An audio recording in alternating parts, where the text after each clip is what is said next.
um dos episódios mais marcantes da Torá ou da Bíblia é quando o povo de Israel fica rebelde no deserto. Se cansam do pão enviado dos céus, do maná, e começam a reclamar a Deus por carne. Nós queremos carne, chega de maná. E esse comportamento de Israel, ele acaba gerando nas pessoas, e aí eu quero chamar a tua atenção, um sentimento de antissemitismo. Mas por quê? Aí você pode dizer, não, você está de mimimi aí. Não, preste atenção. As pessoas são envolvidas por certas teologias e induzidas a olharem para o povo de Israel como um povo mau, um povo que não se comportava, um povo ingrato, um povo rebelde, um povo insatisfeito, e usam desse artifício para tomar o lugar de Israel no mundo. Até 1948, quando Israel decreta a sua independência e ali surge o Estado de Israel, muitas teorias teológicas davam Israel como extinto, como um povo que já não estava mais neste mundo. Porém, surge Israel milagrosamente cumprindo uma profecia muito grande, muito importante, e aí as pessoas passam a ver o povo de Israel como ainda vivo. Am Israel Hai, o povo de Israel vive. Mas nessa paraxá que nós estamos estudando nesse final de semana, no mundo todo, nós estudamos a paraxá Behaloterra, tanto no Brasil quanto em Israel, nos Estados Unidos, em qualquer lugar, nós vemos uma passagem que chama muito a atenção, que é justamente essa, quando o povo de Israel está no deserto, a caminho da terra prometida, e cansados daquela vida de deserto, começam a reclamar. Mas nós vamos entender o porquê. Quando você compreende que os hebreus, os israelitas, eram seres humanos, você consegue pautar a sua vida com mais realidade, com mais naturalidade. Porque a tendência é nós romantizarmos os escritos e imaginarmos que todo mundo deveria ser santo. Santo sim, mas não um anjo incorruptível que não fica bravo, que não fica decepcionado, que não reclama. É algo natural do comportamento humano quando você está preso a uma rotina e perde a percepção. E você vai entender o porquê que o povo de Israel reclamou, mediante a proteção divina, de não ter carne e somente o maná. Trata-se de uma questão de mentalidade. Quando a teologia julga Israel, ela esquece. É um povo que foi escravizado por 230 anos e recém havia saído do seu cativeiro.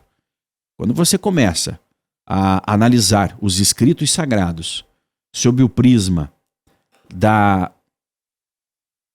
sob o olhar do comportamento humano, você passa a ser mais compreensivo. Shemuel, essa paraxá, ela traz vários temas, vários assuntos. O maior deles é realmente a punição do povo de Israel, mas não começa por aí. Ela começa tratando da menorá e a consagração dos levitas. Exatamente, irmão.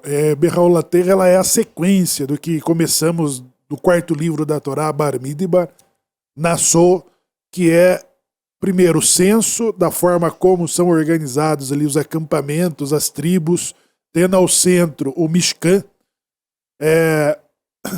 a contagem, o censo das famílias, da família de Levi, e também as suas funções, suas atribuições, com os presentes da logística que vai movimentar esse tabernáculo pelo deserto, e Agora, a consagração. A consagração em que, vamos falar, um plebiscito, em que a escolha divina ela está sendo passada para a aprovação do coletivo. Ou seja, então o coletivo aqui vai apresentar os levitas como oferta de movimentação, de que só eles poderão se ocupar com o serviço sagrado para que ninguém morra ao se aproximar, né? E isso é uma resposta para uma previsão de futuro, analisando a Parashá de Korah, né, que Korah ele vai fazer um levante exatamente sobre uma coisa que está sendo feita há muito, sendo indicada desde Shemot, quando estamos estudando ali o episódio do bezerro de ouro, em que os levitas eles passam a substituir a intenção de que Deus tinha sobre os primogênitos, né? E isso vai se tornar lá na frente o objeto de discussão.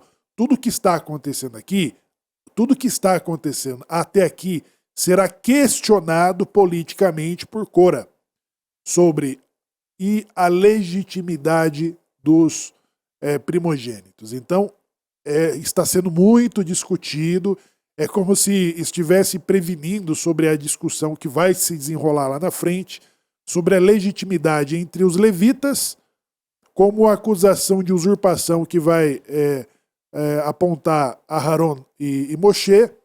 Um outro indicativo que vai mostrar aqui, Shimon, é a diferença do sucesso com a fama, né? E aí nós temos essas duas grandezas. Eu estou fazendo um spoiler aqui, mas exatamente para a gente para valorizarmos o discurso, acentuar, né, o que está acontecendo aqui, com a capacidade de estar à frente exatamente pelas leituras, né, pelos nossos estudos. Então, Korah, que ele não é objeto dessa porção, mas ele é um homem bem-sucedido. Ele é um homem bem-sucedido, rico, ou mais rico. É o Elon Musk que saiu do Egito, né? E os levitas são os que foram deserdados. Não têm herança, não têm exatamente permissão até de se ocupar como os outros têm, porém, eles se tornam o centro da vida judaica. Deserdados do mundo terreno, né? Deserdados da vida material. Veja, né? E é interessante, Samuel, porque, veja, você vai prestar um serviço direto para Deus. Hoje eu vejo muitas pessoas aí, e é uma crítica que a gente sempre está fazendo, né? As pessoas batem no peito e dizem, eu sou um levita. Existem até aqueles que se vestem com as roupas do sumo sacerdote, né? Bom, nós vivemos num país livre, né? A Bíblia está aí à disposição de todas as pessoas do mundo, né? Eu encontrei com um vestido de Noé. Pois é. Com cajado e tudo. Infelizmente, e eu digo infelizmente, mas podiam estar matando e roubando, né? Então é melhor que não estejam fazendo mal e por uma ignorância, eu vou dizer assim, ou até por má fé, acabam usurpando certas posições, mas vamos relevar porque esse mundo é maluco mesmo. Mas é interessante esta sua fala em relação ao comportamento, né? E aí você sinalizou ali os levitas, né? Que foram deserdados.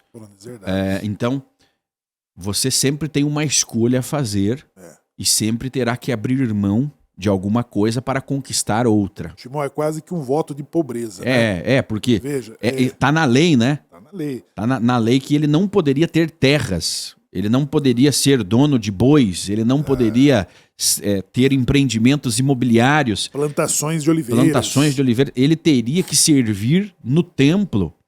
E não só ele, os seus filhos, os seus netos, eles estavam condenados ou eles foram abençoados em trabalhar no empreendimento divino. Aí traduzindo, óbvio que tudo isso era algo gigantesco.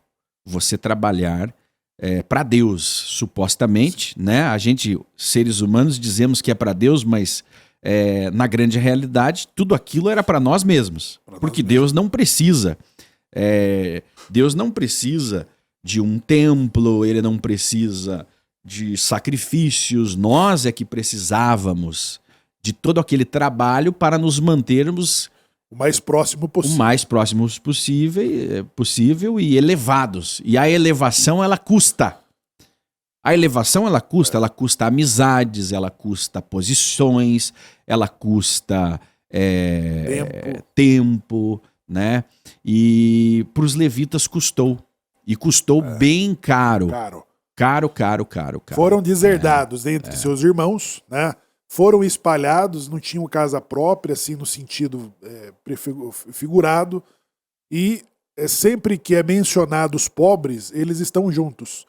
Quando fala, vocês têm que ajudar o órfão, a viúva, o pobre, o peregrino e o levita. Sempre tem eles com vocês, porque eles foram colocados como a base da sociedade. Não era a reunião dos fazendeiros, né? Eles estavam lá no G20. Não estavam no G20, é verdade. Eles sempre estavam com a viúva e o pobre. Era correto dizer que os levitas eram funcionários públicos. Servidores públicos. Servidores públicos, dadas as devidas proporções, né? Esse anacronismo que é usar coisas atuais, ligar para poder entender coisas do passado bíblico, né? Então, os levitas tinham essa função. Só que tem um detalhe: eles não tinham altos salários, né? Eles tinham tudo o que precisavam para viver e viver bem, né? Mas eles não tinham os maiores salários do governo, do Estado e por aí vai. Lá no final da história do judaísmo sacerdotal, nós teremos uma casta de sacerdotes que são aristocratas. Né? Eles serão, lá na frente, muito abençoados, que serão a classe mais rica. Durante todos os domínios ali, esses domínios sempre tratam com essa elite. Os babilônicos, os persas, os gregos, né? Eles tinham que tratar, para falar sobre Israel, política, guerra, eles tinham, primeiro falavam com essa classe. Era o poder, né, Shimon? Era o poder, se tornaram ali uma assembleia.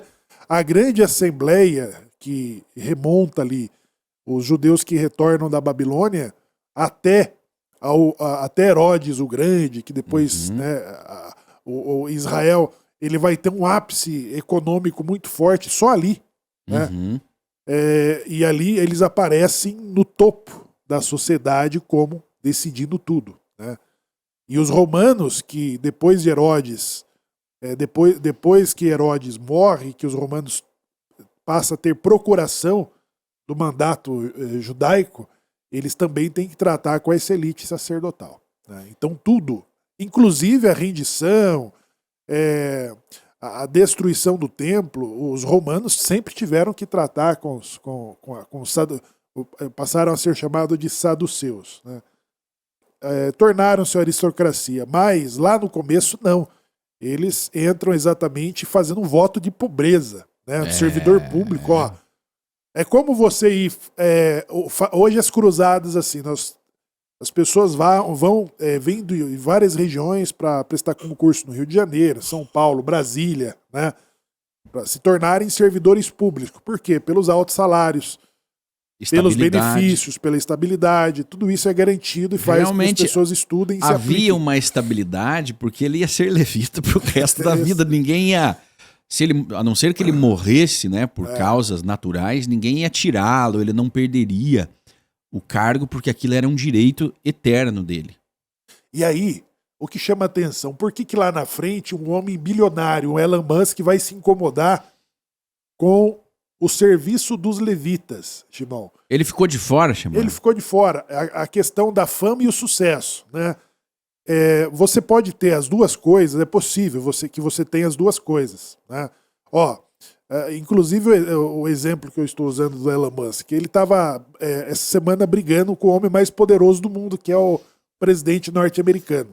O chefe de Exave, o chefe de Exave, chefe, né? O chefe da maior potência econômica e militar. Então isso é sucesso e fama, né? E isso é você chegar no ápice, que é o homem mais rico do mundo, que está debatendo com o mais poderoso. Exatamente. Inclusive o professor Rock estava fazendo uma análise, né, a respeito disso. Ele até foi muito coerente. Nessa parte ele disse, olha, eles estão brigando. O Elon Musk sim ajudou o Trump, mas definitivamente não foi ele que elegeu o Trump, porque Elon Musk saiu atirando, né? Se não fosse eu, você nem tinha ganhado a eleição. Foi o Sérgio Parece Moro. Briga. Eu vi essa. Isso me arremeteu a esse episódio no Brasil, né? E aí é o seguinte: uma coisa é você ser bilionário, o homem mais rico do mundo. Outra coisa é você ser o mais poderoso. Para ser o mais poderoso, você não precisa ser o mais rico. Exato. Você precisa ter influência e uma rede, network, que te mantenha no poder.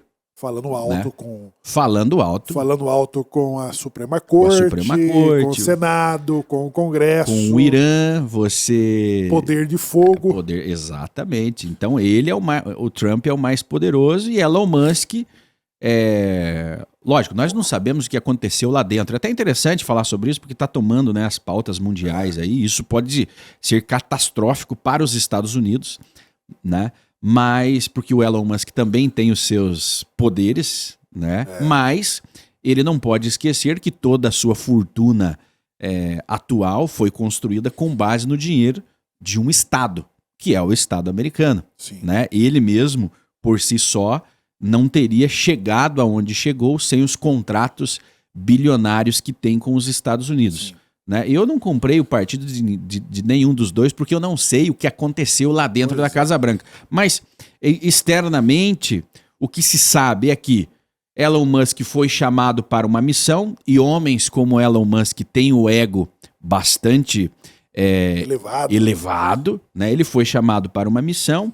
Ele também é um libertário, é aquele extremamente liberal, então o custo da máquina estatal tem que ser zero. Talvez Elon Musk, se tivesse lá na época do Sinai, ele teria exigido que diminuíssem os sacrifícios para que o Estado custasse menos. Não, agora vocês não vão sacrificar 3 vezes por dia, 2 vezes, 1 vez, vocês vão diminuir. É 1 vez por semana para economizar. Reduzam isso e aquilo. Elon Musk fez uma proposta de redução orçamentária que travaria o governo Trump.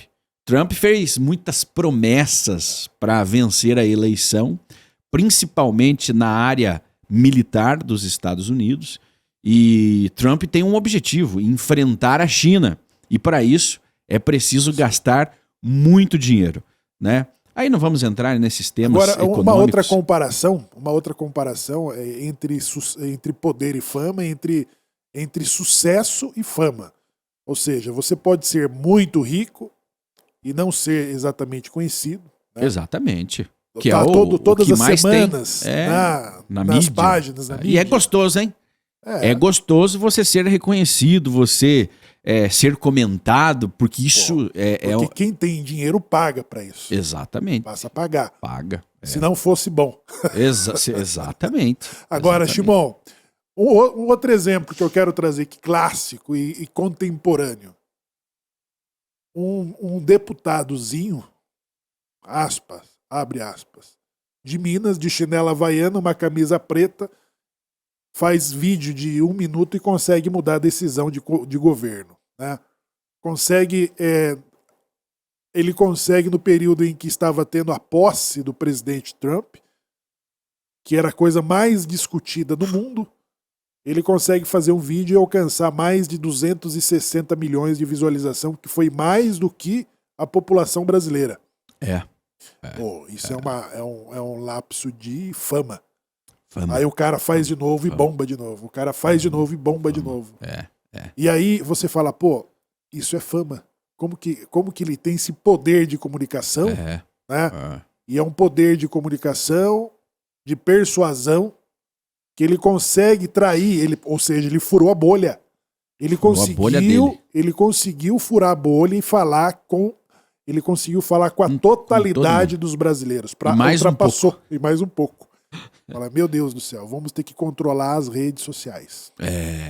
Vamos ter que estancar essa sangria. Né? E aí você começa a criar as medidas de conspiratórias, que são discussões políticas, né, que vão surgir lá na frente. Mas se você olha ali para o outro lado, a ameaça que os levitas representam, de chinela havaiana, eles nem podiam usar chinelo, tinha que ser descalço. Mas em todas as festas do calendário hebraico, todos os sábados, todas as decisões, são eles que estão aparecendo para o geral, para a totalidade. Então, eu estou trazendo Cora para... Shemuel, estão no lugar onde nem todo mundo podia entrar. Exatamente. Entendeu? Que é o Mishkan, que é o templo, o Mishkan, o tabernáculo, né? É uma elite. Olha, somente aqueles homens com aquelas roupas podem entrar ali. Somente eles. E aonde eu compro aquelas roupas? Exatamente. Não tem para vender. Isso aí não pode, é exclusiva dele. Não tem. Você não pode. Você não pode nem entrar. E realmente, Shemuel, havia uma frustração quando a pessoa não estava verdadeiramente conectada com o todo, com o seu papel, porque ele nunca, em toda a sua vida, poderia entrar em determinados lugares e exercer determinadas funções. Mas com os próprios levitas. Muitos deles não poderiam entrar no lugar mais santo, que só o sumo sacerdote entrava uma vez por ano. E talvez ele entrasse 1 ou 2 vezes, 3 vezes durante toda a sua vida, porque tinha uma escala para que isso acontecesse. Né? Mas é como nós. Agora eu vou viver frustrado porque eu nunca poderei ser o presidente dos Estados Unidos, mas espera lá. Espera lá. Você pode ter... E aí, Shemuel, a frustração de Musk... Sabe que você fez uma comparação até genial, Shemuel, com o Musk? Não, dadas as devidas proporções também, né? Ele não é o vilão. Cora se tornou o vilão pelo seu comportamento, mas Musk nunca poderá ser o presidente dos Estados Unidos. Com todo o seu poder, com toda a sua fama e com todo o seu dinheiro, ele não tem o direito, Shemuel, de ser candidato a presidente dos Estados Unidos, a não ser que um dia mudem a Constituição americana para que ele possa ser, porque ele não é um cidadão nativo americano. É o que o dinheiro dele não pode comprar. É o que o dinheiro dele não pode comprar. E era o que o dinheiro de Cora não podia comprar jamais, porque ele simplesmente foi tirado daquele grupo, né, daquela elite, e aí no bom sentido da palavra, né, e a frustração é essa, do rico, do bilionário, é quando ele encontra algo que ele não pode comprar. A vitrine de que o templo, né, se tornou para fama, para projeção, né, para projeção, para persuasão, para política, porque você pode ter tudo, mas às vezes o sucesso é necessário. E quando você tem o tudo, ele se torna nada, porque já não há mais nada novo, porque o que nos movimenta são as coisas sendo construídas, as conquistas. Não, eu conquistei agora. Eu conquistei o espaço. Elon Musk conquistou o espaço. Né? Tem lá as naves, elas vão, elas voltam. Agora a próxima meta dele é conquistar Marte. De repente, lá em Marte, ele possa ser o presidente da República lá. Olha só, de repente lá ele possa se projetar presidente da República, porque lá ainda não tem leis. Ele vai colonizar lá. Ou até da Lua, né? Até da Lua, se os americanos não reivindicarem, ou já não reivindicaram a Lua inteira para eles, né? Ou metade para eles, metade para os russos e a outra para os chineses, um pedaço para os... Mas lá em Marte está nas mãos de Musk. Só que ele está aqui hoje, né? Ele está aqui agora. E aí, ele foi convidado, voltando nele, mas já vamos embora, já vamos deixar ele para lá. Ele foi convidado para participar, para estar ali no centro do poder, porque Musk está num lugar onde, de repente, a gente não esteja, que é no Salão Oval da Casa Branca. Ele esteve lá, mas na cadeira do presidente... Aí não. E Cora era parente de Moshe, não era parente? Eram primos, né? E Elitsafan, que não tinha exatamente o poder econômico do Cora, ele é nomeado e não o Cora. E aí começa a revolta, né? Aí ele tem um assento que fala, poxa, a minha posição não foi suficiente. Então, toda essa consagração, né, que está sendo feita desde Shemot Levítico, agora nos 3 primeiros porções de Bar Mitzvah, e agora publicamente, vai ser um plebiscito. Aí você vê a questão da persuasão, né? A persuasão e os ciúmes que você pode deslocar nas pessoas. E os ciúmes que pode se evoluir para inveja. E Cora, de repente, tinha ali, ele vai conseguir despertar um ciúmes que já existia e vai transformar numa revolta pública como acontece em vários lugares. Porém, o objeto não é ele. O objeto é que é uma escolha divina sobre o serviço dos levitas, né? Eles foram escolhidos no lugar dos primogênitos por competência, por honestidade e por imparcialidade. E lá, quando Jethro Shimon aparece no cenário encontrando Moshe ali, totalmente centralizando ali toda a atividade dele, que ele fala assim, não, vamos redistribuir essas funções para líderes de 1.000, de 100, de 50. Ali, quando ele chega no acampamento no deserto, os sacrifícios que foram oferecidos foram administrados pelos jovens. Quem eram os jovens? Os jovens eram sacerdotes primogênitos, que ainda não eram os levitas, né? Não eram os levitas, ali eram os primogênitos que ofereceram sacrifícios naquela menção ali, no ato em que Jethro chega ao cenário.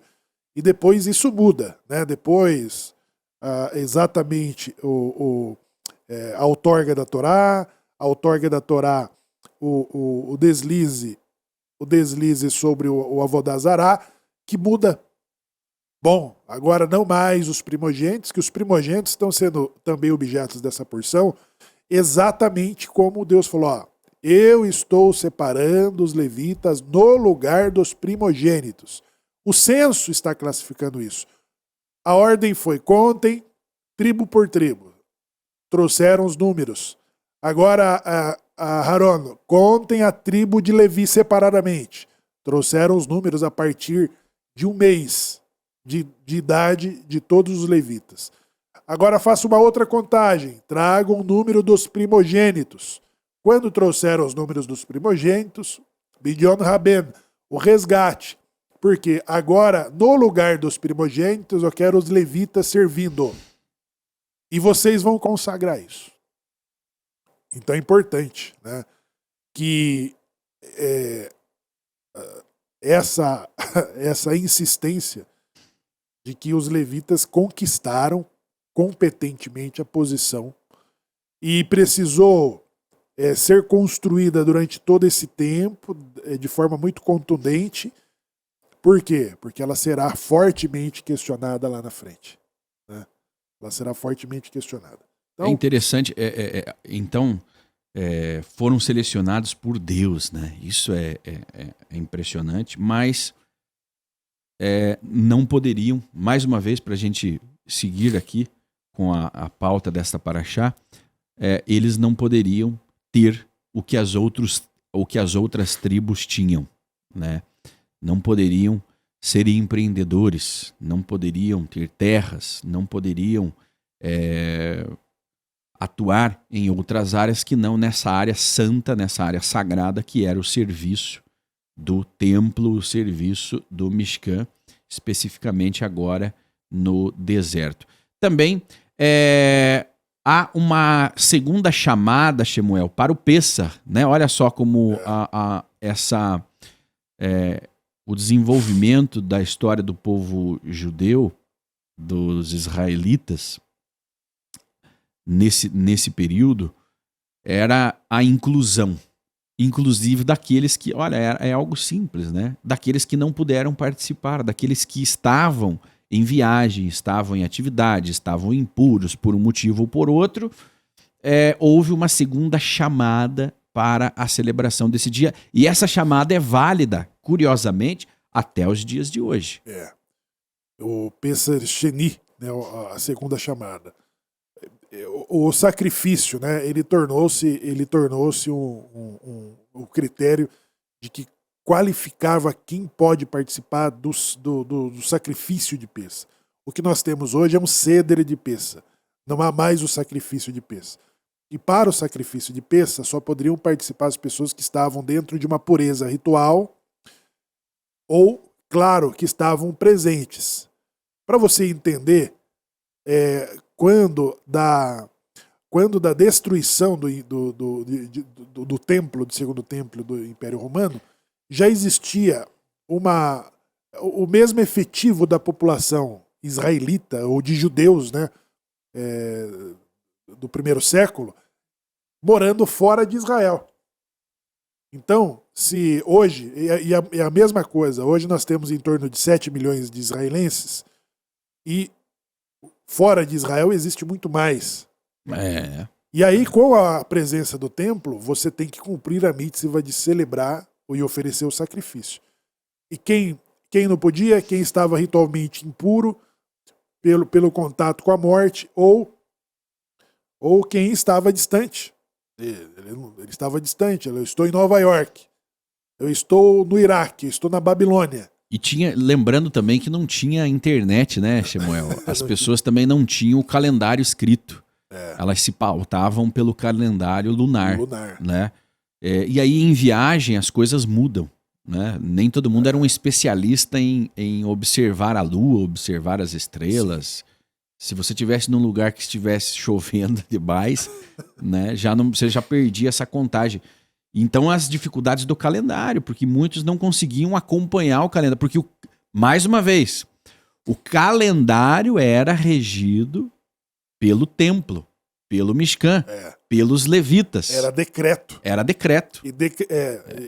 Decretamos o mês tal e começa a festividade tal. Entramos em Nissan. Exatamente. Até que você divulgue isso. Para todo mundo. Para todos os judeus da diáspora. Então, o Sheni, ele torna-se uma oportunidade para quem não teve condições. E aí houve essa reclamação. Né? Então, houve essa reclamação e a única festa com seus sacrifícios em que ele há uma segunda chance, que é o mês exato, depois do Pesach, que eles poderiam e pode fazer o ceder, inclusive, um mês depois, para quem, por algum motivo, não pôde participar de Pesach. E dada a importância desse momento. Seria um dos momentos mais importantes, como Shemuel lembrou brilhantemente.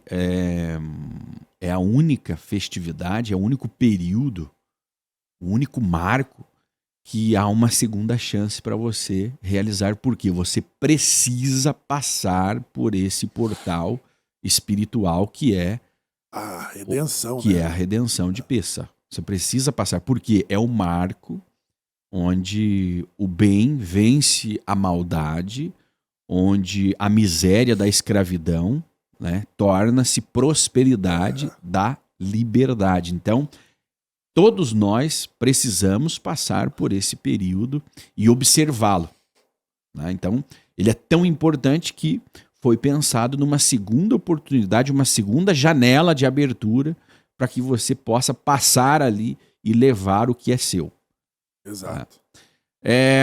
E aí, Shemuel, temos o momento onde fica destacado, né, a presença divina através de uma nuvem que protegia o povo. Era um ar-condicionado ambulante, né? Fazendo aqui uma Diz comparação. Que Dubai tem projeção de climatizar. Hoje em dia já tem o ar-condicionado, né? Na rua. Na rua. Já tem lá em Dubai. Então, no deserto era mais chique do que Dubai hoje. Porque o ar-condicionado, ele era público, né? E ele se movia de acordo com o que o povo, né, deveria caminhar. Era essa nuvem que avançava, dizendo aos israelitas aonde eles deveriam ir, né? E eles iam seguindo, protegidos do excesso de calor, do excesso de frio, né? Do desgaste. Tudo isso foi pensado, e a vida no deserto era um milagre, porque era um lugar de cobras e escorpiões. Não era um paraíso, né? Era um ambiente hostil, mas que foi milagrosamente transformado para que o povo de Israel pudesse peregrinar por ali sem morrer, né?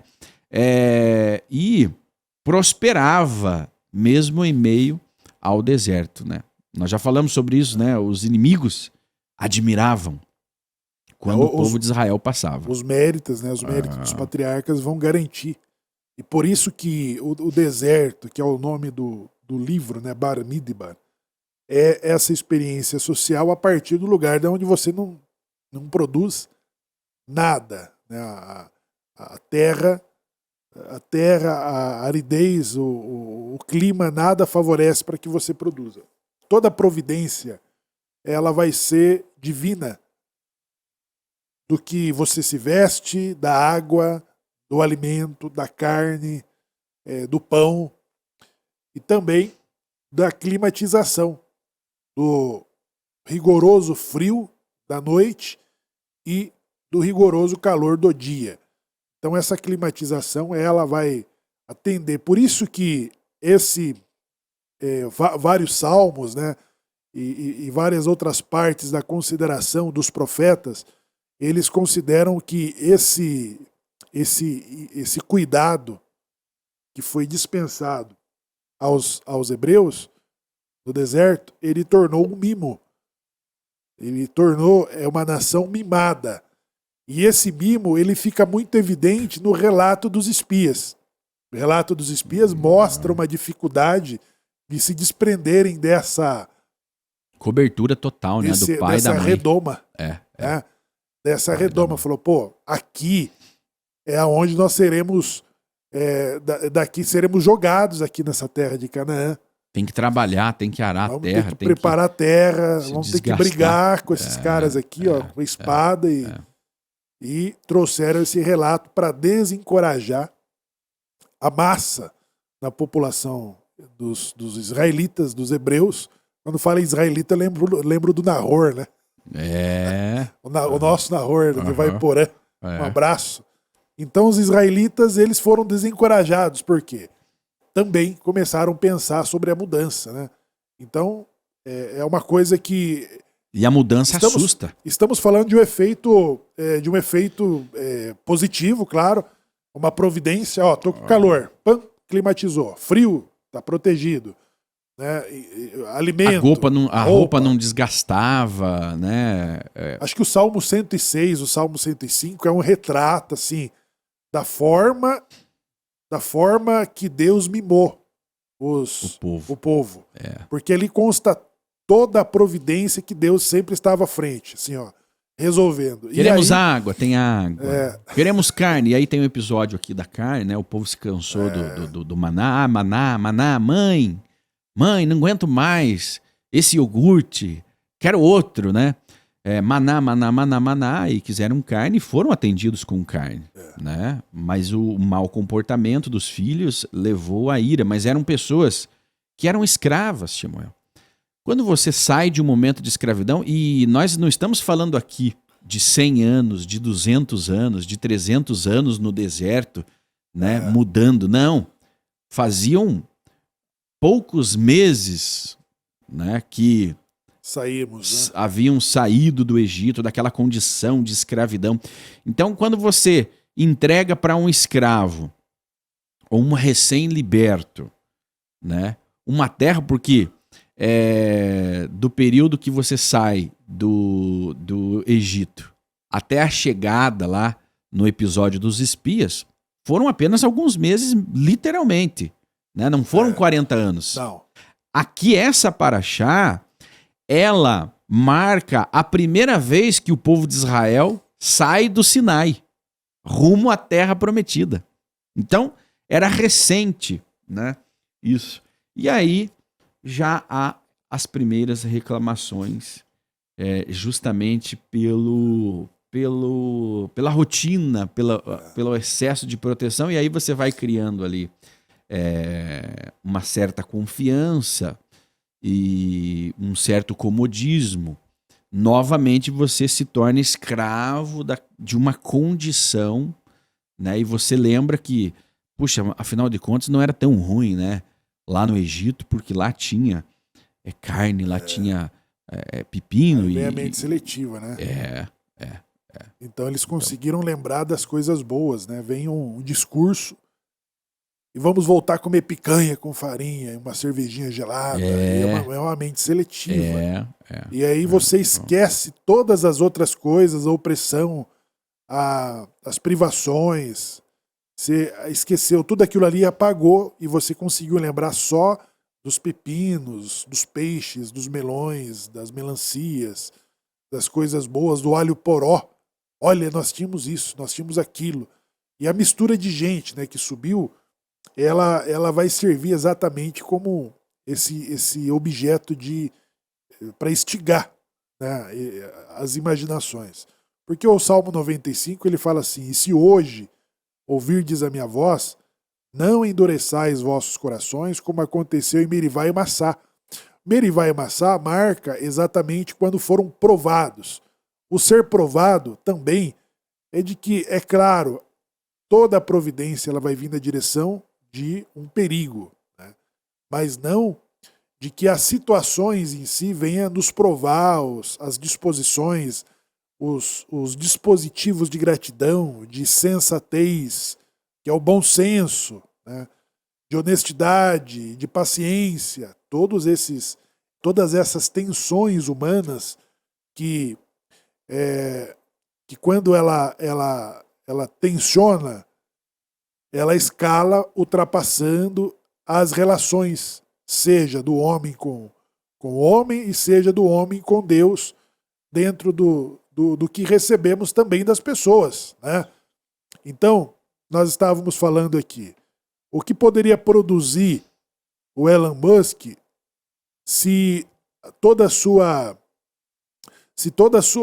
sua criatividade fosse desenvolvida a partir do Brasil ou de Cuba? Qual a possibilidade dele ter, né? Então você tem que ter um olhar para dentro do ambiente que você fala, pô, eu tenho o que eu tenho graças às condições que me favoreceram. As oportunidades me foram favoráveis, somado aos meus esforços. Então, quando as provas elas chegam, essas provas elas visam nos ensinar como lidar com essas tensões. Então, ser sensato, honesto, paciente, e do ponto que no uso dessas prerrogativas você não ultrapassa na violação das relações com o próximo e das relações com Deus, que está dando toda essa providência. Então o Salmo 95, ele mostra esses eventos como provas que as circunstâncias nos colocam, né? Então, o Shimon fala uma coisa que eu acho muito interessante, que é a Torá, ela trata as coisas preto no branco, sem paixão, né? E todos esses altos e baixos estão registrados aqui, né? Para você olhar numa biografia e falar assim, como que eu posso entender Israel ser tão bem sucedido? Vamos entender os desafios que passaram até chegarmos nesse momento aqui, né? Veja, Israel passou por toda a transformação que o ciclo da vida humana passa. Se você parar para estudar a história de Israel, né, eram escravos. Antes disso, né, tem o pai Abraão, que começa a sua jornada, ele é chamado, então ele sai da sua terra, vai à terra de Canaã vai para o Egito e volta para Canaã. Ele tem toda uma trajetória, né? A sua vida é um drama, a vida dos seus filhos é um drama, e, gente, é igual à nossa vida, igual ao que nós vivemos hoje. Existem aqueles que farão coisas grandiosas, existem aqueles que não farão coisas grandiosas materialmente, mas coisas grandiosas espiritualmente. Cada um tem o seu papel. O problema é a comparação. O problema é quando nós nos comparamos com as outras pessoas, né? E aí é uma régua, é um jugo desigual a comparação. Mas, no caso de Israel, passaram por todas as coisas duras que um ser humano pode passar. É ser escravo, é ser morto, é ser perseguido, né? É ser exterminado, aí é reconstruir tudo de novo. Israel é tirado com mão forte do Egito, sai de lá, mas depois do Egito fica 40 anos no deserto. Toda uma geração acaba morrendo por não estar preparada. Eles não foram mortos de forma cruel, né? Eles não foram exterminados. Eles estavam em uma transformação, protegidos no deserto e se preparando para uma nova jornada, uma nova fase, se preparando para para a próxima missão, que era construir e consolidar a terra, né? Consolidar a libertação do Egito. Mas para isso as mentes precisaram ser moldadas, né? As mentes, sem essa tecnologia que nós temos hoje, que permite que isso aconteça de forma um pouco mais rápida. Mas mesmo assim, 40 anos bastaram para que todo um povo estivesse pronto para uma nova jornada. Quantos anos vai precisar para o Brasil se tornar um país de primeiro mundo? Talvez chegue a Terceira Guerra Mundial e o Brasil não chegou lá ainda, porque você precisa mudar a mentalidade de mais de 200 milhões de pessoas, né? É uma missão. Como é que muda? Já começou? Começou a mudar, mas os resultados da mentalidade brasileira nós vemos nas eleições. Quem são os que nós elegemos, né? Exatamente. Então, é uma responsabilidade nossa. E o povo de Israel passou ali se transformando, né? Então, quando você analisa a vida do povo judeu, você entende que é um povo milenar. É um povo milenar que passou já por tudo que há, o que pode acontecer de pior com um povo, além de ser exterminado em câmaras de gás, né?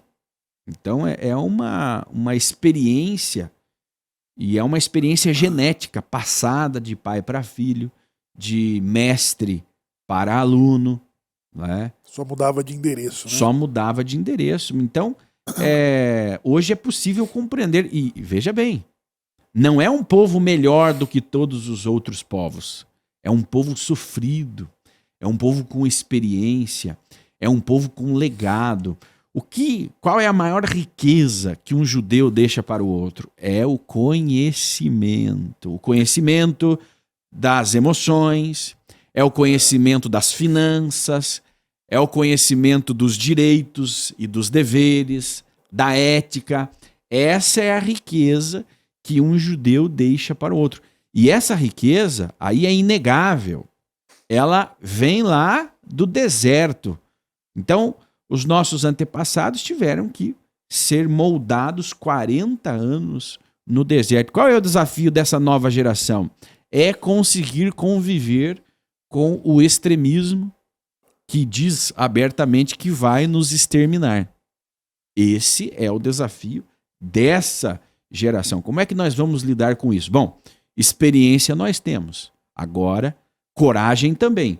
Precisamos agir para passar por mais esse desafio atual. E aí, Samuel, o povo começa a se queixar, né, pela carne. E Deus envia as codornizes, né, as codornas, a carne que o povo queria. E, ao mesmo tempo, isso acabou se transformando numa praga, porque o povo parte do povo, né, acabou perdendo o controle por conta dos seus desejos. O apetite, né? Do seu apetite, da sua... Se tornou armadilha. Então, uma armadilha. É quando você precisa proteger alguém dele mesmo, né? Esses temperamentos. E aí, quando é coletivo, o perigo é de você ser inflamado externamente. Que é quando você compra uma briga, sem exatamente estar envolvido nela. Essa reação das misturas de gente sobre uma mente seletiva cria uma expectativa e os comparativos passam a serem feitos a todo momento, né? O que, da relação de Israel com Deus, é uma provocação. Você passa a fazer provocações constantes nessas provocações e, ao mesmo tempo que, de fato, Deus precisava saber o que estava pensando, né? Até onde que a generosidade, o bom senso, os limites desses hebreus vão na relação que tenho com eles. E quando você fala assim, o problema é a carne, então tá bom. Vamos resolver. Vai comer carne, vai comer carne. Vocês terão carne. Né? Mas não era esse o problema. Não era esse. O problema era a insatisfação, o problema era outro, né? Quando você pega um filho que faz birra por conta de um iogurte, de um refrigerante, né? E aí o pai vai lá, não, agora você vai tomar refrigerante, agora você vai tomar refrigerante, agora você vai tomar refrigerante. E aí dá aquele excesso de refrigerante, a criança pega nojo de refrigerante. Embora é difícil alguém pegar nojo de refrigerante. Eu já conheci uns 3 casos de pessoas que da refeição e falou assim, não, mas você deu mais pra ele do que você pôs pra mim. Ah, é? Agora você vai comer tudo. Então tá bom. Agora você vai comer sozinho isso aqui. A pessoa come, é obrigado pelos pais a comer tudo aquilo ali. A comer, aí pega nojo. Ela tem 40 anos, ela fala, eu não posso ver esse negócio aqui. Eu não aguento mais. Quando eu tive que comer, a sair pelo nariz. Agora, a hipocrisia global, e aí eu quero chamar a atenção de todos que estão aqui com a gente nesse bate-papo, é justamente usar dessas falhas humanas, ok? Usar dessas falhas humanas para acusar Israel. E eu desafio você a vasculhar agora nas nossas redes sociais, @Sinagoga no Sim Brasil no Instagram, aqui nos comentários dos vídeos do YouTube. Sempre quando a gente fala algo que a pessoa não goste, ok? Ou seja, quando a gente tira ela da zona de conforto dela, ela nos acusa. Ela acusa o povo judeu de ser rebelde. Vocês são rebeldes. O Hamas está certo em fazer isso com vocês. Aí você fala, poxa, mas ela não concorda com o sionismo, ela detesta o Estado de Israel. Não, ela está se referindo ao que aconteceu aqui, nesse episódio da Bíblia, há 3.500 anos atrás. Ela usa essa compreensão de que o povo era rebelde, de que o povo de Israel era mau. Inclusive, isso é uma teoria teológica, né? É uma teologia ensinada nas escolas dominicais de que o povo de Israel era um povo rebelde. E por isso eles foram punidos, por isso eles foram destruídos. Então, ali no contexto utilizado hoje, o povo de Israel é um exemplo a não ser seguido. E aí muitas pessoas que são ensinadas nesse nível teológico chegam para os judeus e condenam os judeus. Olha, se está acontecendo isso com vocês é porque vocês merecem. São um povo amaldiçoado. Eu sempre bato nessa tecla, né? Vocês são amaldiçoados. E pode ser qualquer temática. Shemuel, nós estamos contando a história dos Bnei Anusim. Quem são esses? Brasileiros com raízes judaicas. Né? Voltando de uma maldição. Judeus, né, que tiveram que se converter à força ao cristianismo pela Inquisição, né, no século XV, XVI, XVII. Né? No Brasil, a Inquisição só terminou em 1821. Né? Era crime ser judeu. Olha só. E aí nós estamos contando essa história lá na rede social, ou aqui, né, onde nós estamos, e alguém entra e diz: parem de mentir. Parem de mentir, vocês são mentirosos. Isso não existe. Vocês são os rebeldes. Entendeu? Vocês são rebeldes. Vocês são desobedientes. E outros aí, mais radicais, né, dizem: vocês mataram o Salvador. Cria uma mistura. Porque você consegue todos os elementos para odiar, né, aquele grupo de pessoas, aquela minoria e por aí vai. Você consegue juntando todos os elementos porque existe uma teoria religiosa de que aquele povo é merecedor mesmo de todo o sofrimento. E começa aqui, gente, nesses episódios, que o povo de Israel reclamava para Deus que era maná de novo, reclamava para Moshe que não tinha água, ficaram com medo de entrar na terra prometida, né, questionando: acaso nos trouxe aqui para morrermos? Só que se você parar para analisar a tua vida hoje, você faz exatamente a mesma coisa. Só que você não está no deserto. Você está na cidade, você está no conforto da tua casa, né? Só que os comportamentos são iguais, veja. Até hoje os pais observam esse comportamento nos filhos, que nós acabamos de dizer. Né? Eu não aguento mais isso, eu não aguento mais essa comida que você faz, eu não aguento, eu quero, né? Ou você é esganado, quer comer tudo. Comportamento humano, se trata de comportamento humano, mas foi ensinado que nós temos que ser incorruptíveis, e deveríamos ser mesmo. Mas nós temos as escolhas e nós somos seres humanos que temos problemas, temos falhas, tomamos más decisões, mas isso não é o suficiente para você condenar a existência de um povo, de uma nação, justamente por serem humanos. Por quê? Você pega aí as coisas boas que esses mesmos humanos produziram, elas são maiores do que os comportamentos que são retratados como ruins. Porque realmente, né, a Torá ela não é um conto de fadas, ela não é a historinha da Disney, ela é uma história de seres humanos num processo de evolução. Então, é um antissemitismo, onde você criou toda uma teologia, uma teoria para odiar o povo judeu, odiar o povo de Israel, porque supostamente eles foram pecadores, né? Supostamente eles pecaram, foram rebeldes, né? Então você odeia. Eu vi um teólogo, ela falou para mim: olha, nesse momento eu tenho ódio de Israel. Pois é. É um teólogo que é sionista, defende o Estado de Israel, mas quando ele passa por determinadas leituras, ele tem vontade de massacrar. Entendeu? Ou seja, se ele está ali no lugar da severidade, ele fala: podem queimar, podem incinerar. Porque ele tem esse lapso.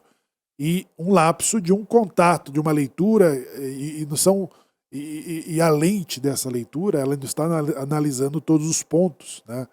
E são comparações totalmente diferentes. Da que deve ser feita. Outra a têmpora. O Criador, ele está testando exatamente todos os tendões, assim, todos os ânimos dos hebreus estão sendo testados exatamente a partir de Abraão. Para aguentar o repuxo, né? Aguentar o repuxo. Então foram para o Egito, é um experimento. Foram para o deserto, é um experimento. Agora vocês vão para a terra e vai ter vizinhos aí que vão odiá-los. Eles terão práticas. A nossa vida é um experimento. Você pode ter um shiur de um rabino que ele liderou comunidades com famílias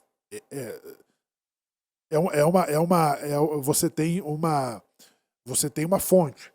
Você pode ter um shiur de outro rabino que ele nunca liderou uma comunidade. Então, as experiências que você vê na fala de cada um são diferentes. As análises, né, elas são totalmente diferentes. Por quê?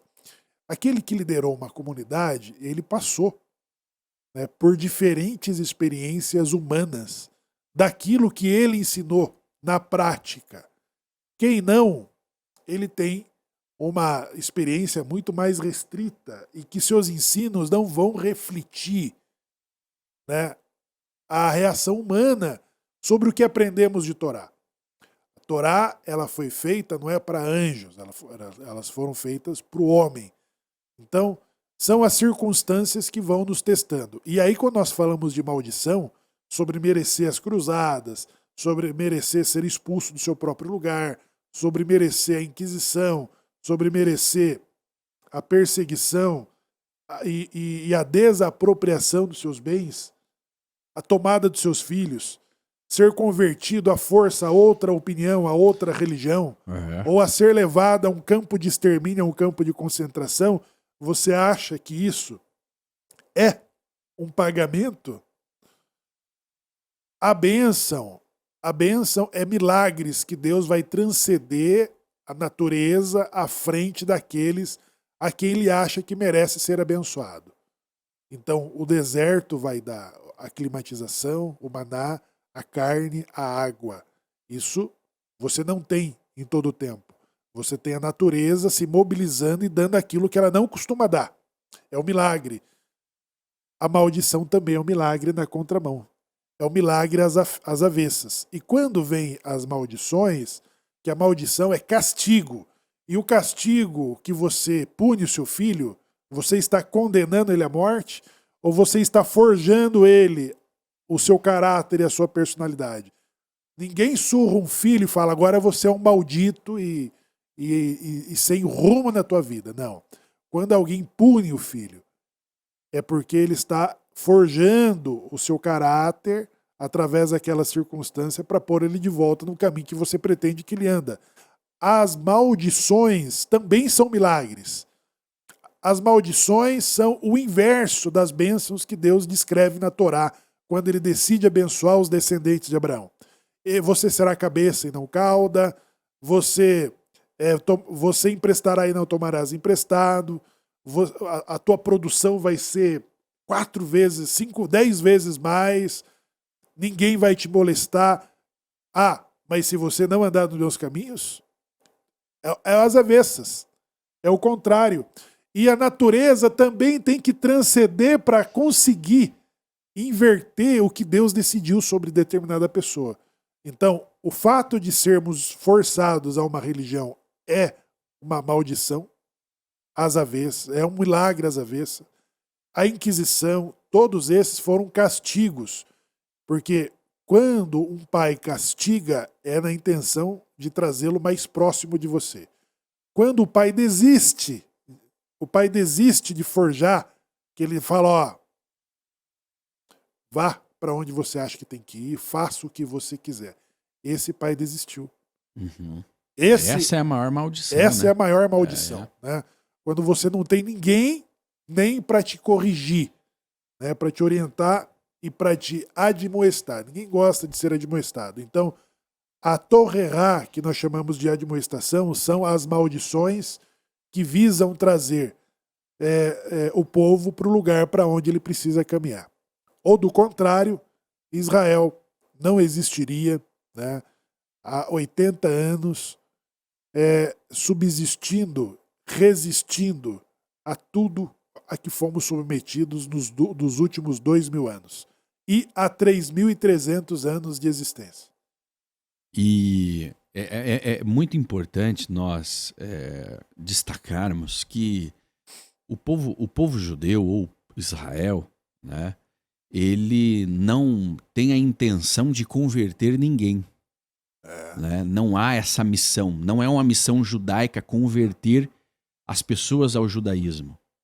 Nem aqui no deserto, né?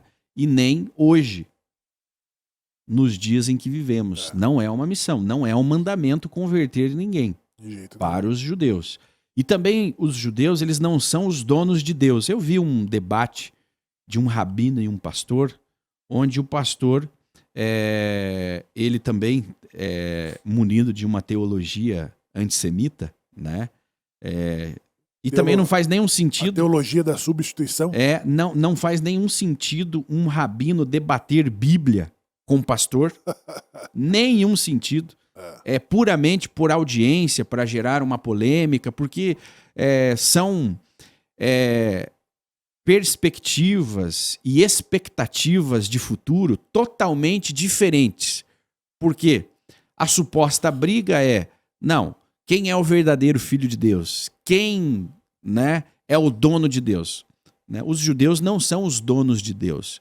Quando você se refere ao Deus de Israel, é a referência daquele Deus que tirou o povo de Israel do Egito. Mas não é porque ele é propriedade do povo de Israel. Não. É o povo de Israel que é propriedade dele. E tá lá. Existe uma lista imensa de maldições, existe uma lista imensa de bênçãos nesse contrato de pertencimento. Mas Israel não tem uma missão. E tem uma missão de transformar o mundo num lugar melhor. Para os judeus, não. Num lugar melhor para todos os povos. E essa disputa que surge, ela não faz sentido, sabe por quê? Porque Israel não tem a mesma pretensão, por exemplo, os judeus religiosos, né, não têm a mesma esperança final que os cristãos. São expectativas completamente diferentes. Enquanto os cristãos aguardam o retorno do seu Messias, né, que é Jesus, alguns chamam de Yeshua, cada um dá um nome para essa. Alguns acreditam que ele é o próprio Deus, né, dentro da sua teologia, e aí haverá um reino desse Jesus ou desse Yeshua. Alguns acreditam que vão para o céu com ele, outros acreditam que ele estará aqui, né, governando, aquela coisa toda. Bom, são expectativas. São expectativas. E a expectativa judaica não é nada disso. Está muito distante disso. Então não há por que reivindicar qual final é o melhor. Cada um tem o seu. Cada um tem o seu, porque para os judeus não há um final. Não existe esse final, né? Nós vamos, numa ocasião específica, falar exatamente sobre isso. O cristianismo, para melhorar, primeiro tem que piorar. O caos. Tem que vir um anticristo, tem que vir o pior, a marca da... A perseguição. As proibições, a perseguição, a destruição, né? As forças do mal perseguindo os discípulos de Deus. E aí eles serão levados para o céu 1000 anos, 7 anos e meio, enfim, ou para uma eternidade, e o resto aqui explodiu, acabou. Uma expectativa cristã, apocalíptica. Apocalíptica. Então, não há possibilidade para um cristão viver no paraíso antes do caos. O caos vem antes, acabar com tudo. E tanto é que muitos pedem, né, que aconteça logo. Né? O judeu, ele entende que está vivendo no caos, mas tem a missão de melhorar o mundo. Nós chamamos todos de Olam Hazé esse mundo aqui, né? O mundo que pode ser injusto, a injustiça social, humana, econômica, as desigualdades, isso para nós é um caos a ser melhorado. O mundo está sendo civilizado. Olam Hazé. E por isso que a Torá, ela torna-se um instrumento de expectativa judaica. Porque o judeu, quando ele vai melhorando e se entendendo, e entendendo Deus, aí há a possibilidade de que o mundo vá evoluindo, o mundo vá se desenvolvendo, o mundo vai se tornando melhor. E o Olam Hazé é esse mundo, sempre que o judeu ele tem um olhar para o mundo futuro, chama de Olam Rabá. E aí vamos chegar a um período edênico, de que o Messias da Torá, o Messias bíblico, ele vai conduzir todos os povos dentro de um sistema totalmente diferente, que foi o propósito original que Deus cria o mundo. A ponto de que Deus sinta-se à vontade de habitar entre a humanidade. É a revistinha. É o mesmo episódio que nós estamos vivendo agora aqui no estudo, onde Deus vivia no meio do povo. Exatamente. Aqui, ó, né? o tabernáculo, e percebia-se a presença divina. Então, a experiência judaica, a expectativa judaica bíblica, e aí, a base bíblica de várias outras religiões, o cristianismo e o islamismo, ela tem a mesma, né, experiência judaica. Só que é um olhar diferente que temos do cristão, é um olhar diferente que temos do muçulmano, e não estamos falando que ela é a melhor. Não. Só estamos falando que ela é diferente. Não é a melhor, o cristianismo não é uma ameaça, o Islã não é uma ameaça, né, para a concretização das expectativas judaicas. Agora, nesse contexto, Samuel, que você falou, o Messias judaico, ele se torna o anticristo para os cristãos. E aí sim, aí para determinadas linhas teológicas, esse Messias judeu torna-se uma ameaça. Por quê? Porque você desconstrói toda a importância judaica, você substitui Israel, então, e as missões são diferentes, né? A maioria dos cristãos são ensinados, e aí vocês podem me corrigir se eu estiver errado, a evangelizar, a converter o máximo de pessoas possíveis para que elas não sejam destruídas, para que elas não morram, para que elas não queimem, para que elas não vão para o inferno, né? Para que elas não sejam exterminadas, para que elas não sejam o joio, né? Arrancados. Tem toda essa, toda essa visão.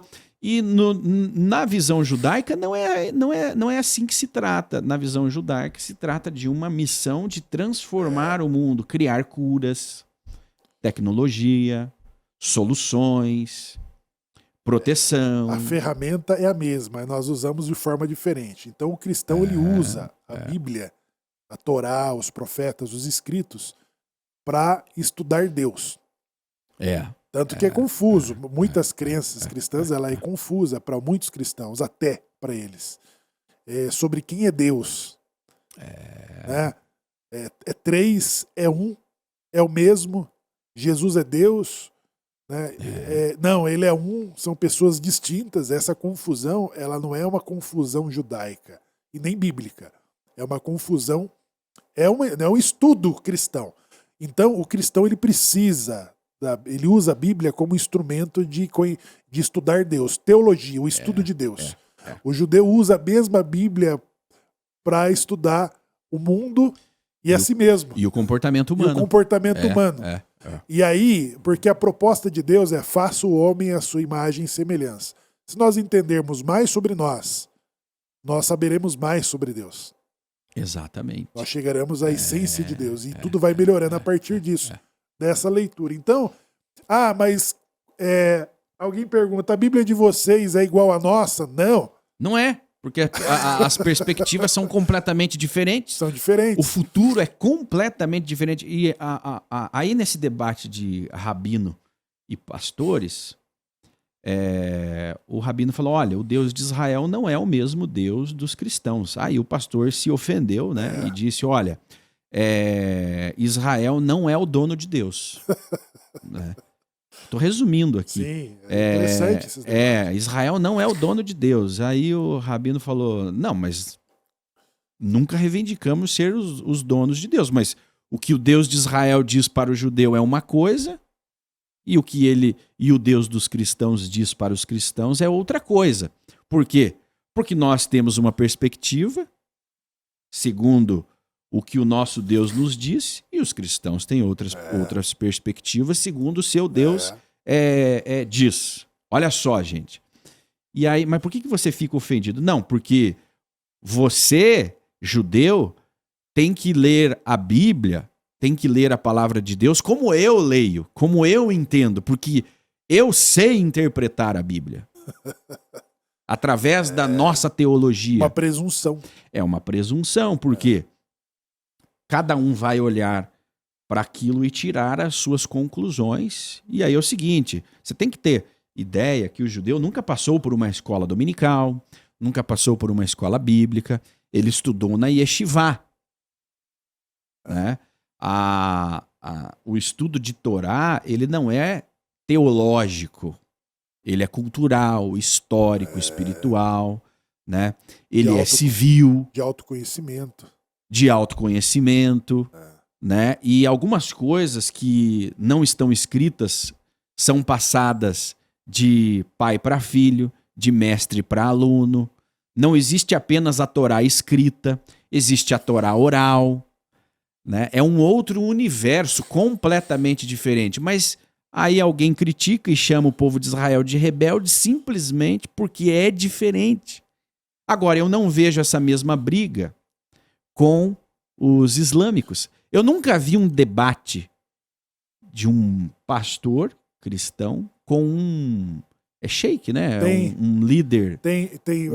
Inclusive, esses podcasts, acho que tem 2... Que debatem. Um califa de São Paulo, eu gosto muito dele, ele é coerente, né? Gosto muito da fala dele. Ele tem um debate assim equilibrado, né? Mas tem sim, e ele tem uma visão até. Falei, pô, ele nem parece que é. Nem parece que é.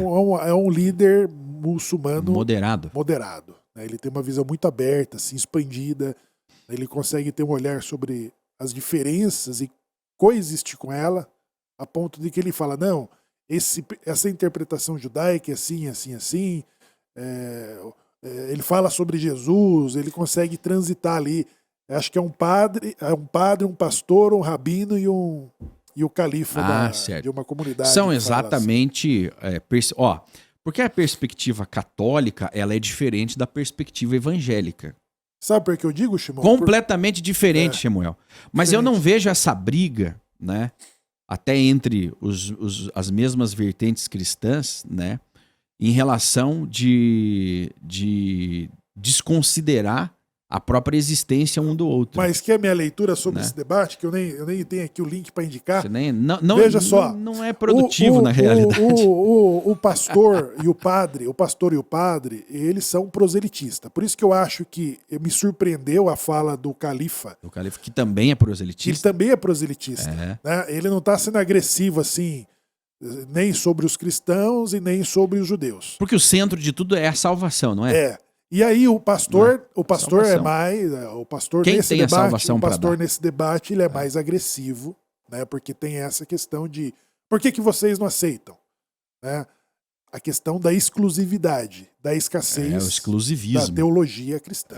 Isso fica evidente ali no debate. E o rabino ele está na defensiva a todo momento.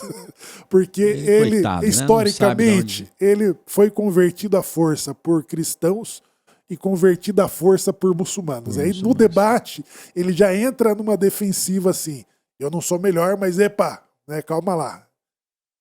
Vai traçando esses limites. São experiências que estão voltando, né? Esses debates eram promovidos pela igreja católica da Idade Média, em que os rabinos primeiros eles eram chamados para debates espontâneos e que depois determinadas resoluções da igreja eles precisavam às vezes até forçar como chama? Coagir. Coagir, mas condução coercitiva. Isso, tem lá? Isso, condução. Os rabinos, alguns sábios, eles eram obrigados a participar dos debates, né? Que normalmente não saía muito bem para o lado judaico. Emitir opinião no clérigo católico. São experiências judaicas da Idade Média, em que um debate que era feito espontâneo, ele passou a ser objeto de obrigação, quando não o equilíbrio do debate, o equilíbrio do debate, o desequilíbrio do debate da parte do sábio judaico, ele tinha sua segurança comprometida. Então, existem os debates religiosos, né? Quem tem a salvação? Vem aqui, que aqui você está garantido para a eternidade. Dentro do judaísmo, dentro da prática judaica, não existe. Né? Aonde que a pessoa assina o pacto menino quando é circuncidado. Né? O cristão mais complacente, ele diz assim, coitado desses que não aceitaram, né? Deus tem misericórdia. Eles não têm a visão, eles não enxergam o que eu enxergo, eles estão fora, eles estão exclusos. Cegos. Aquele mais agressivo, eles falam, rebeldes, malditos. Exato, é isso. Eu desafio vocês a irem nas nossas redes sociais, tá lá. Né? Alguns comentários nos chamando de malditos, de rebeldes, por uma compreensão completamente diferente que ele tem do mundo, da Bíblia. Né? Os cristãos chamam de Bíblia, a Bíblia Sagrada. Né? E a Torá é chamada de Velho Testamento. Os judeus chamam de Torá, os escritos milenários. Só que a Torá não são apenas os 5 primeiros livros da Bíblia. Né? A Torá ela é mais ampla, não é só o que está escrito literalmente ali. Existe a Torá oral, o Talmud, né? A Kabbalah, né? A Gemara, entre outros escritos que complementam para você entender com mais profundidade. E aí, você está disposto a compreender isso? Né? Ou é simplesmente para eu ter a consciência tranquila de que eu fiz a minha missão, que é de te converter. Não, eu tenho que converter alguém, eu tenho que trazer alguém para o meu lado. Exatamente. Né? Então é isso, gente. Existem essas diferenças grandiosas, mas em nenhuma delas, do lado judaico, significa que eu tenho que exterminar a tua religião, a tua crença, a tua existência, se você não for um convertido judeu. Não. Agora, há um chamado das almas judaicas no Brasil, que é o último reduto dos judeus da diáspora, que estão despertando. Aí, você não precisa fazer nada. As coisas simplesmente estão acontecendo, Samuel, como fruto da Inquisição. Né? E então, esse retorno, ele finda, né? Está lá. O mesmo decreto que define a obrigação, né, como castigo de você ser convertido a outras religiões de que seus pais nunca ouviram falar, ele também é determinado o fim. Né, de quando Deus se lembra das promessas feitas a Abraão, Isaque e Jacó e do amor que tem por ele próprio. Ele diz, então, por isso, né, eu vos trarei de volta. Eu vos trarei de volta e vos abençoarei. E o retorno, que é o que o judaísmo classifica pelas eras, e chamamos de era de Geulá, de redenção, ele é gradativo, mas ele vai acontecendo na medida em que aproxima-se a era de Mashiach. E a era de Mashiach é quando a humanidade ela passa a estar melhor preparada para ter a consciência de Deus. Por isso que o judeu ele não tem um proselitismo sobre convencer as pessoas sobre sua própria crença, sobre sua própria visão de Deus ou do mundo. Não, porque a Bíblia, a tua Bíblia e a nossa Bíblia, que chamamos de Taná, ela diz assim, não será necessário cada um dizer a seu irmão, conheça Deus, porque todos conhecerão Deus. Jetro não tinha dúvida sobre as forças que o Egito liberou Israel. O faraó não teve dúvida quando ele pediu a Moisés, falou, ore, né, ore pela minha cura, né, ore pelo meu filho. Então, essa consciência divina, ela vai chegar dentro do avanço da humanidade, da consciência de Deus. São eras. Hoje a Geulá, ela mostra uma movimentação em que os judeus estão voltando para o seu próprio lugar. A criação do Estado de Israel é a remoção do cativeiro romano, né, em que abre-se as portas, os grilhões, para voltarem de todos os lugares para onde foram levados. Né, porque o profeta Jeremias diz assim, e vocês não mais cantarão, bendito é aquele que nos tirou da terra do Egito, que nos fez subir do Egito. Mas bendito é aquele que nos reuniu dentre todos os povos e das ilhas remotas. Então não há lugar no mundo para onde não tenha sido levado os judeus. Você tem judeus chineses, japoneses, coreanos, loiros, olhos azuis, negros, muito negros. Você tem judeus de todas as cores e tamanhos, porque foram espalhados muito antes do Império Romano, expulsar os judeus de Jerusalém.